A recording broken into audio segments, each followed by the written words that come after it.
Shalom, shalom, shalom.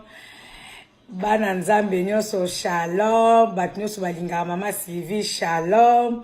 Vraiment na pesi bino esengo plutôt mbote mingi nazana esengo mingi ya koya lisusu liboso na bino vraiment nayebi ke ewumeli mwa mikolo ebele.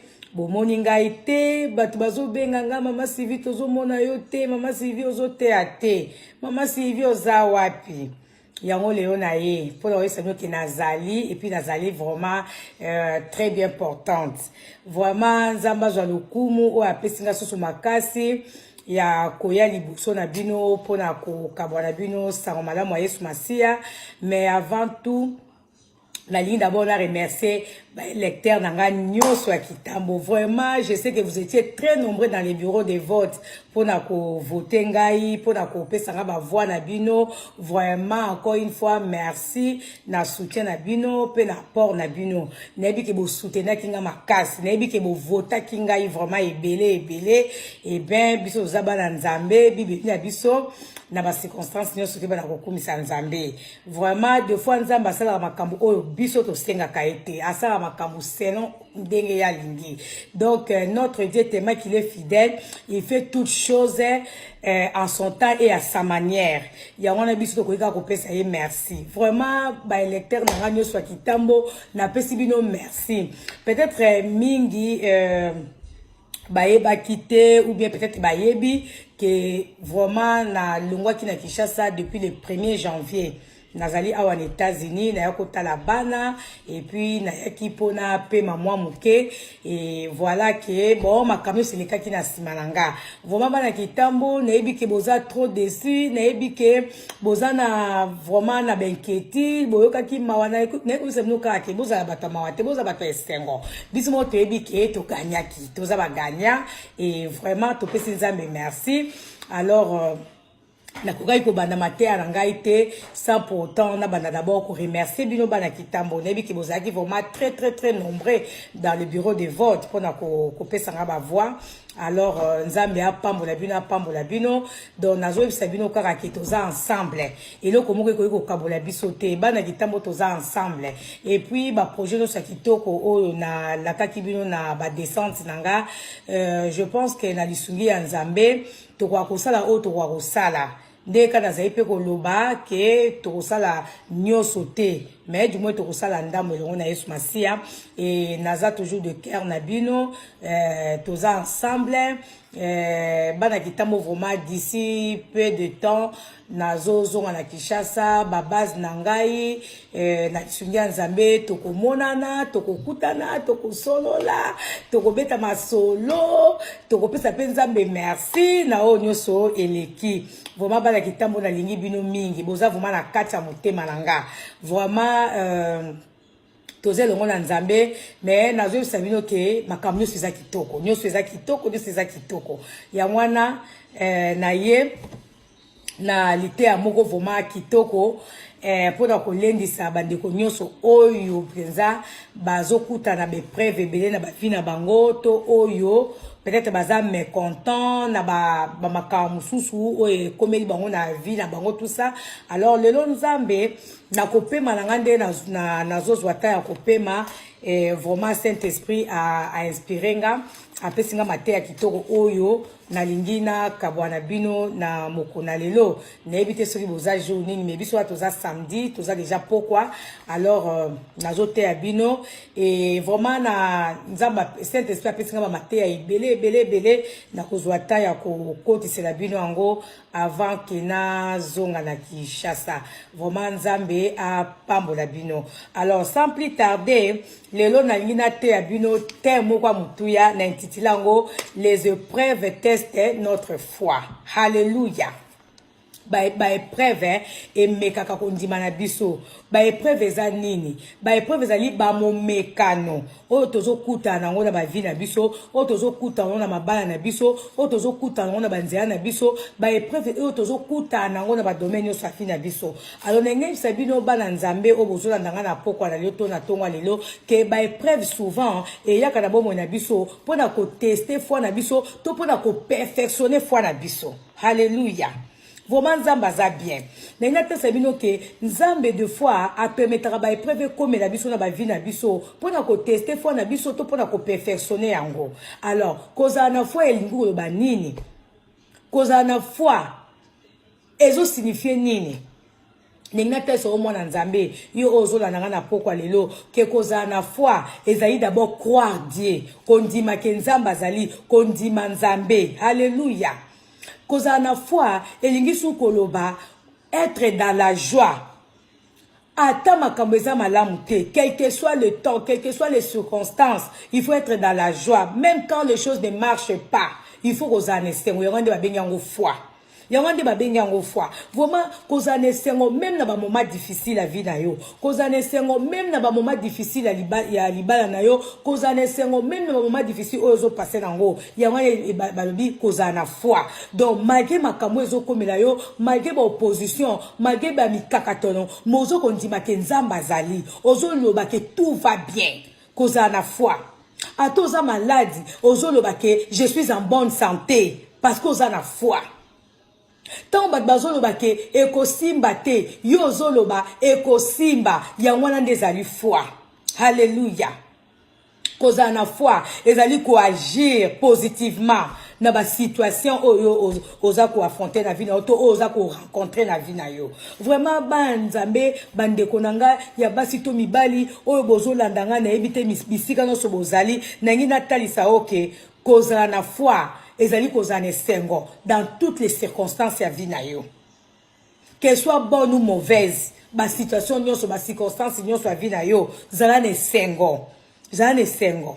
Et puis zala muto ko louer nzambe, zala muto ko adorer nzambe, na makambo so ezo komela yo, quel que soit les problèmes.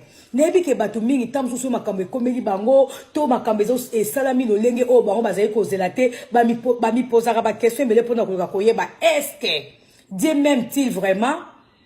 Peut-être que tu vas poser la question, est-ce que Dieu me connaît-il? Est-ce que Nzamba zoyo kanga? Nzamba yebinga? Vraiment Nzamba soka yebakinga ko permettre makambo ekomela ngate. Vraiment soki Nzamba vraiment yo karanga, aye ko tika ngana situation te to se poser la question belé. Pona koluka koyeba soki Nzamba lingi biso, to pona koluka koyeba ke soki Nzamba za na pembe na biso na tango ba difficulté na biso, to na tango ba moment difficile na biso. Maintenant ngine biso na moya lelo to na buto lelo ke nzamba yebi biso nzamba yo kaka biso pe azalaka na côté na biso tant to le kaka na ba moment wana difficile. Komi poser ba question belé beta ko koyeba soki nzamba linga ka yo réellement ko linga te o poser ba question belé o tika na ba inquiétude o za na ba murmure o luka koyeba est-ce que nzambe vraiment azomona makambo ezo komela ngate? Oui, nzamba azomona makambo ezo komela yo. Même à tata on va dozo sa makita contre yo na moito na butu nzamba yeba kazo mona makambu nyonso oyo ezoleka na vie na yo eza na eloko moko te oyo nzambe ayebi na koyeba te to oyo nzambe ayebi na komona te. Yo oyo mi posera ba question wana na zuni ngale biso ke nzambe ayebi yo pa azalaka na yo pe tango makambu nyonso ekomelaka oyo ya mabe nzambe ayebaka. Yaona ngine biso onde ko mwasi ndo moba ozolanda nga zala na foi. Mais prévu ils ont comme on a vu na o ils allaient ça bazo tester yo ay ba soki okotika ye parce que ba tumususu ba kamaka nzambe po na bozui ba osu ba kamaka nzambe ka pona likamo osongolo mais des fois penza bazo talabi ah o azo selange loko na ko pesa yango te na tala nanu soki ako ayaki ka pona intérêt déjà toute na ba relation na biso ka ya mokilibo ezala ba tumususu ba approcher biso pona ba intérêt na bango moko soki bazui eloko ba zalaki na posa na hote au moins na ba okima yo nzambe pe ayebi biso. Ayebi lo lenge ni biso to satashaka na ye ayebi banani balandaka ye réellement to balandaka ye kaka pona b'intérêt nzamba yebaka. Alors ndeko mwasi ndo mobani nazo talisa yo ke quel que soit ba problème na biso quel que soit mikakatano quel que soit ba saison o tozo le karango biso to kangama na liloba nzambe po yango ndezo te ezopesa biso foi. Yango ndezo taisa biso ke nzamba za na biso des fois soki makambo ekomeli yo linga okotaka na kati ya parole de Dieu linga okonfesaka parole de Dieu po yango nde ko perfectionner foi na yo yango ekosala ke yo okangama na nzambe yango ekosala ke yo okende musika na nzambe te na ba problème oyo za nango. En tout cas nzambe na biso aza bien nzambe aza tellement bien vraiment ngana mesana ko baka ke nzambe azali bien alors nangina te se non suli solo moko elekana ki na kati ba ekoli na ligue surtout ke na ligue 24 to rotanga ngomba mbangu na ligue 24 kuna to romona pe bana na nzambe bayekoli na nzambe batu ya nzambe bakutanaka na mupepe des fois na bavi na biso tokutanaka na batempete ntango tempete ye na vi na yo eningisi yo okomi komipose bakestion okomi koloba est-ce que nzambe mpenza azali awa est-ce que nzambe mpenza ayebi nga est-ce que nzambe mpenza oyo nga nasalelaka me ndenge nde talisa omona nzambe souvent makambo ekomelaka bana nzambe souvent makambo ekomelaka bato bayebi nzambe souvent makambo ekomelaka bato bakwaka na nzambe halleluya okomona ke tant tozo kuta na ba problème bato mususu bazana pona kochola bato bazana pona kofinga ye penda sambela kati nzambe na ya salite ye penda sambela ka yango nzambe azoka ete effectivement makambo komela ka bana nzambe pona nzambe a perfectionner foi na biso tokota na kati na bato awa na Luc 8 na verset 24 bible sisoni na ngito tanga ngomba balobi les disciples na bana na moi likolo pour to comprendre le message en bien. Babi na biso awa un jour na banda on a Luc 8 na verset 22. Babi si biso awa un jour Jésus monta dans une barque avec ses disciples et leur dit oyoki a babi Yesu amataki na barque na ba disciples na ye. Pe ayebisi bango lobi passons de l'autre côté du lac. Ils gagnèrent les larges. Pendant la traversée, Jésus s'assoupit. Soudain, un vent violent s'éleva sur le lac. L'eau envahit la barque. La situation devenait périlleuse. Les disciples s'approchèrent de Jésus et le réveillèrent en criant « Maître, Maître, nous sommes perdus !» Il se réveilla et parla sévèrement au vent et aux flots tumultueux. Ils s'apaisèrent et le calme se fit. Alors il dit à ses disciples « Où est donc votre foi ?» Quant à eux, ils étaient saisis de crainte et d'étonnement. Et ils se disaient les uns aux autres, qui est donc cet homme? Voyez, il commande même au vent et aux vagues et il s'en fait obéir. Alléluia, bananzambe. Tozo mona awa, ba disciple, bazalaki na Jésus-Christ, na kat na barque. Mais balobi, na moment moko ta bazo sala traverser na bango, balobi, tempête moko eyaki. Va moko ya makase yaki eningisa ki bato ebandi ko ningisa bato baye ko na kati ya bato oyebi soki boza na kati ya je sais pas na boîte ou mu pepeye do bozo ningana o kuna simba boy seku sezo ya do bozo ningana baye ko bazaye pe ko murmurer balobi mais Jésus alali su ndenge nini badi ko mimire yango Yesu azolala boy azomona teke tongi to kufa azomona teke tongi to dinda azomona teke to komi perdu. Pourquoi? Parce que Jésus a lala qui n'a pongi. Mazala qui n'a wana mais a lala qui. Baye ko libala musi Jésus-Christ babi mais Seigneur, ozo lala, ozo mona teke tozo ninga, ozo mona teke mu pepe kote biso, ozo mona teke tongi to dinda to kufa. Bibe si biso Jésus-Christ a la muka ki pe a pesa ki ordre na vent, pe vent et sa kinini et s'arrêta ki, mu pepe sa kinini et tika ki. Ce qui baye ko li na kat na boîte bazaki na Jésus-Christ mais mon pépé la ki bango. Mais loko la Jésus-Christ azaki na bango mon pépé sa kini e kataki. Boni biso pe ba chrétien. Boni pe biso bato tozo sala nzambe. Boni biso bato pe to yebi lo ba nzambe. Boni biso bato pe to te akanzambe ke to kuta pe la makam. Mais c'est maintenant makambo ezo komela biso. Tant je sais pas quoi ba oppression ezo la biso et seigneur te ba kenzamba za na biso. Mais non ni to seigneur to sala. Kola Moussa Jésus-Christ. Bango na kat na boîte Jésus-Christ a lala ki. Mais après ba ningi se babi mais Jésus-Christ ozo la pongi boye tozo kene na kokufa. Yesu ala mukaki. Pe après ça qui mitino na vent pe ça ki nini e kataki.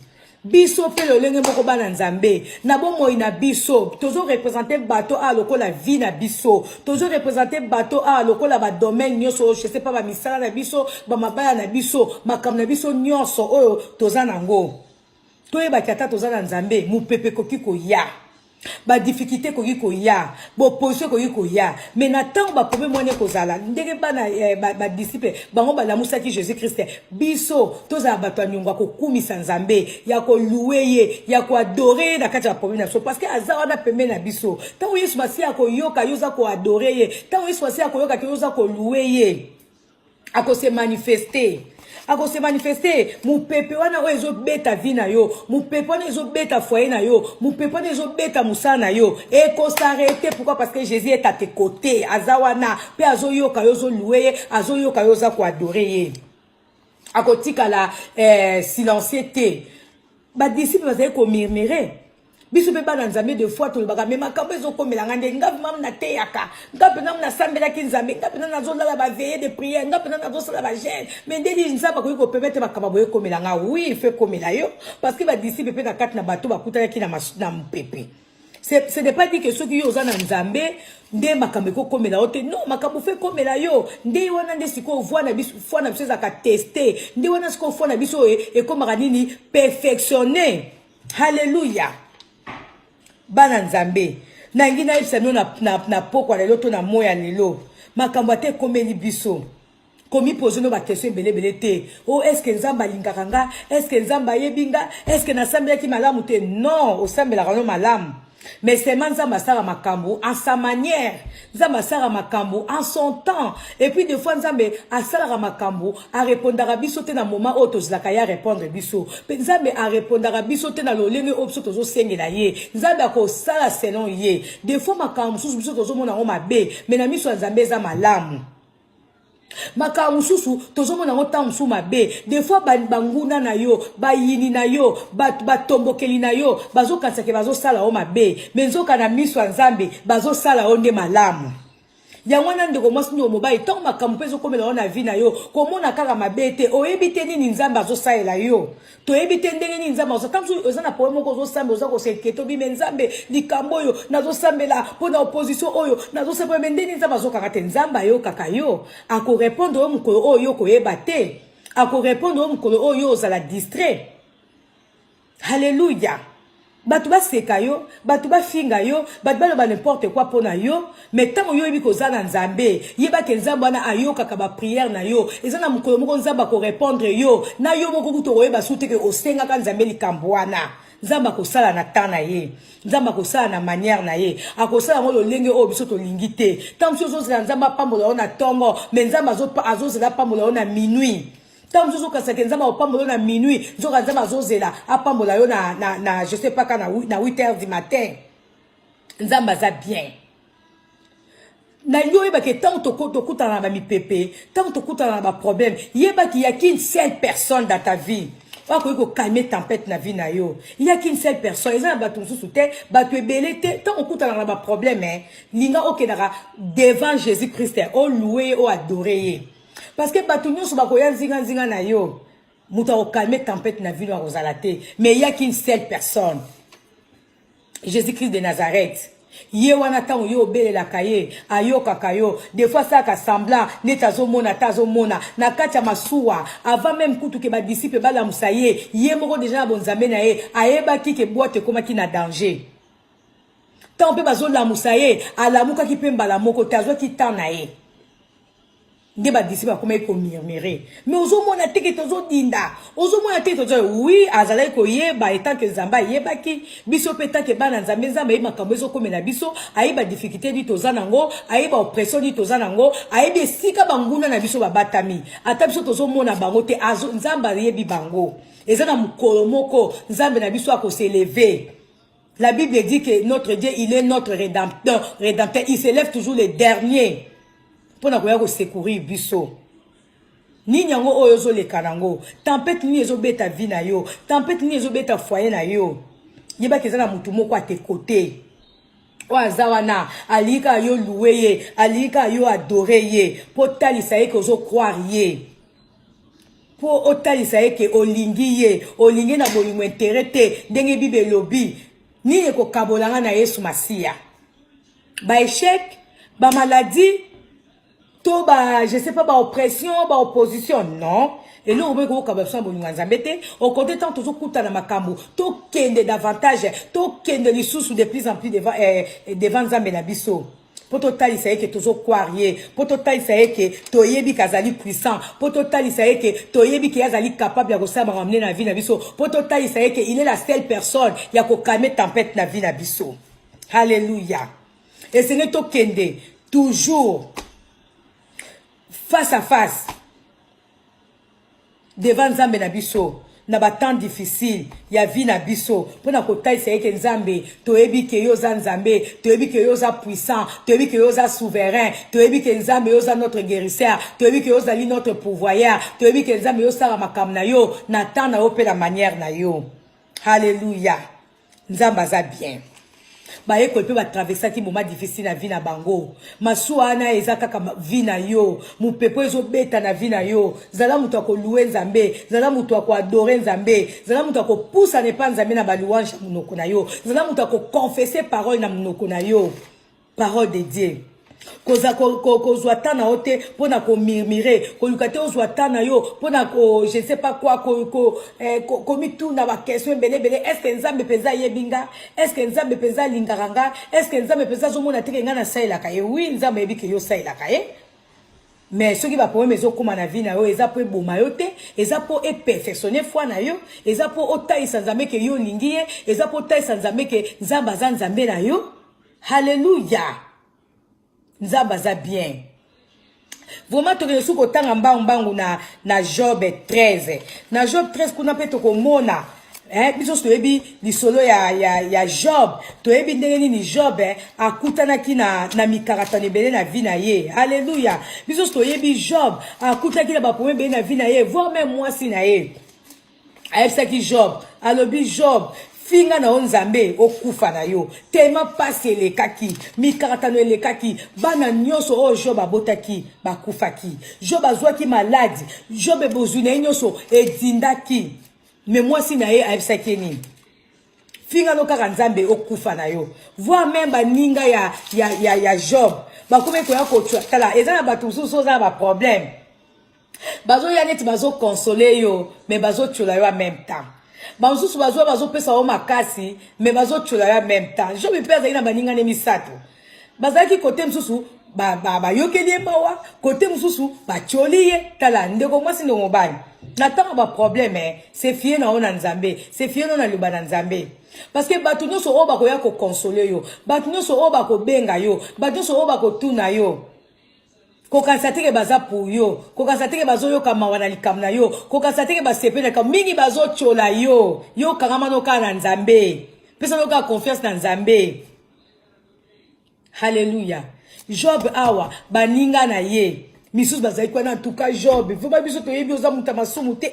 Yo peza ndongo sambela Nzambe. Yo sambela Nzambe même koleka biso. Yo peza muto jenaka. Yo peza oza intègre. Yo peza. Ba yebisa ki Job makamu nyonso. Bazo rappeler ye vie na ye na bonzambe mais en même temps bazo tchola ye mais ndenge ni makambo ezoko ekomeli yo Job bazo sabaka bila ye bien lokote nazana lisumu moko na sali Nzambe te soki atana saki lisumu ngo nazo senga pe Nzambe pardon mais na conscience nanga nazo yeba teke na sali likam baninga Job bayeba ki na bango teke Nzambe moko atindaki Satan ameka Job. Pour d'abord kaka Job dem ta sala ki mabe, pour d'abord kaka Job akoma ki je ne sais pas qui, donc ba yaki ko tchola Job mais bazo ça ba ko consoler. Ma compétence ko me la rapso na vie. Ba tout ça pour na tchola biso. Ye pena sambelaka. Ye penza ka si le baraza musala Nzambe. Ye penza oui ye penza, mais ça peut permettre makambo ne komela ye moko ebinenga sana ye. Alléluia.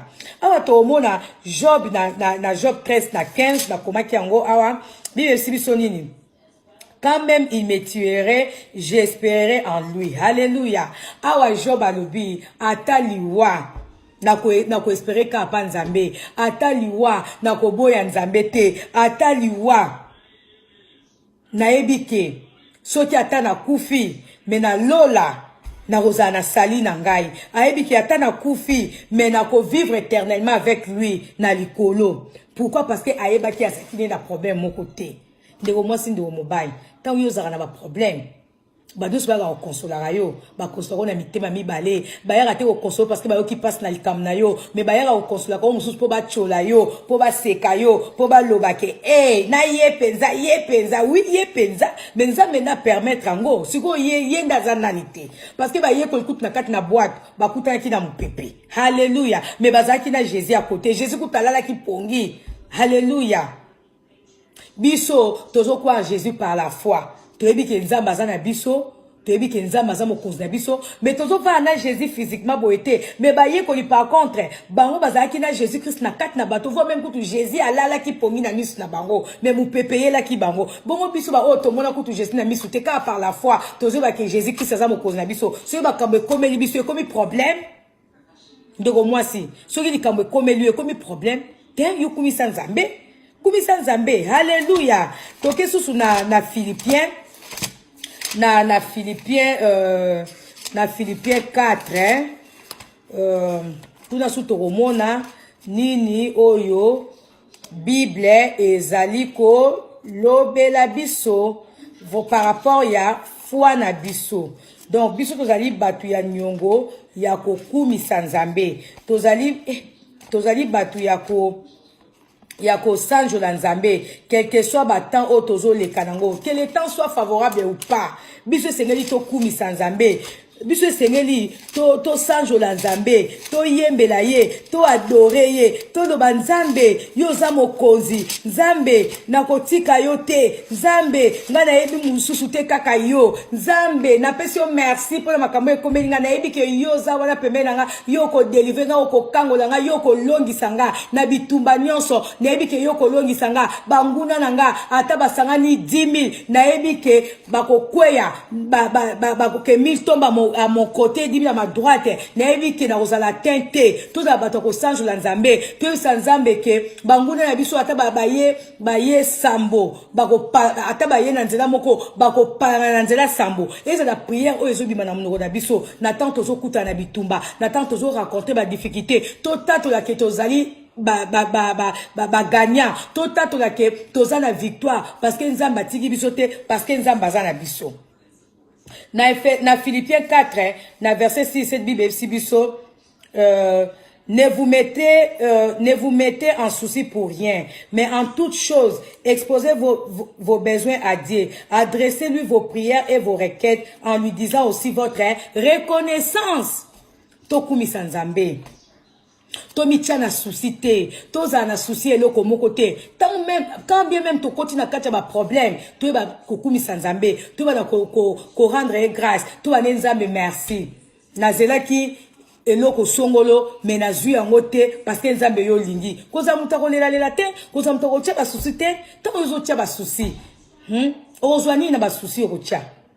Mais nous avons muta nyonga ko kumisa nzambe ya ko adorer nzambe parce que tant ozo koza ko adorer même nzambe nzambe zo sel suma minene des fois tant susu nzambe akobombelo makama minene ko le quand même oyo bande ko s'entendre nango tant suyo sengati nzambe je sais pas voiture nzambe apimeli voiture bien nzambe penanga na sambela na sengaki voiture mais les sous nzambe zo bombela yo je sais pas hélicoptère tout ça va ko kumisa nzambe alléluia balobi susu awa.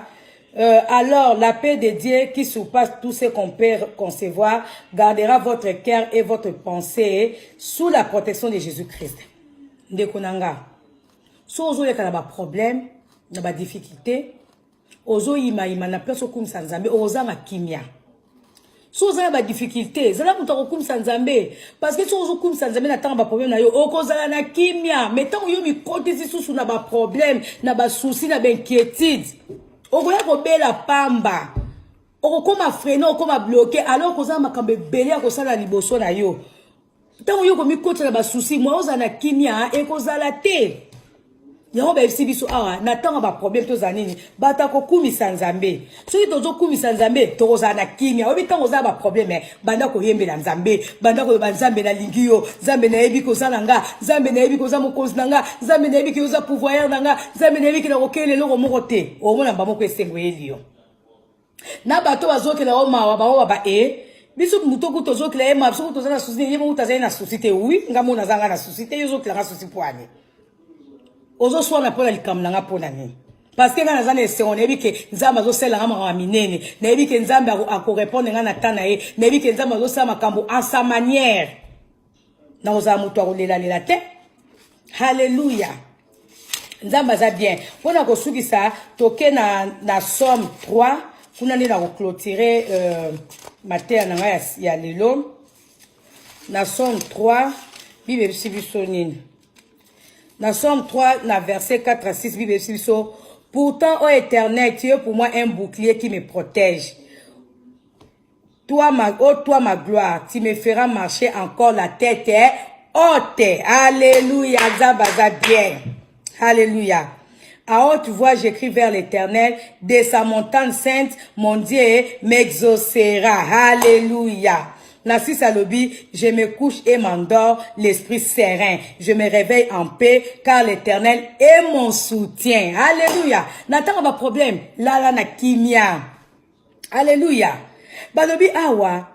Nzambe yondo za bouclier na ngai ozo protéger ngai na tangwa pasi na tangwa bisengo tangwa bazo ima tangwa bazo sala makita contre ngai tangwa bazo tianga ba pot de banana nzela pona koya Nzambe yoza protection na ngai yonde oko faire marcher nga la tête haute ndenga naza bo nazo tambola la tête haute parce que debi ke Nzamba za nanga ndeko mwasi ndo mobali tambola la tête haute parce que oza mwana Nzambe parce que yo yebi Nzambe parce que o confessera liloba na Nzambe. Hallelujah. Batukuto ba ebi Nzambe te. Hallelujah. Batukuto bazo sala ba bêtise ebele. Bazo tamba na lolendo nyonso. Mais lolendo ali ko suka na ezala ba moment na ngo ko suka nango. Mais siko yo muto ebi Nzambe. Hallelujah. Bible lobi, il me fera marcher la tête haute. Nzambe nanga ko yonga ingana za toujours la tête haute.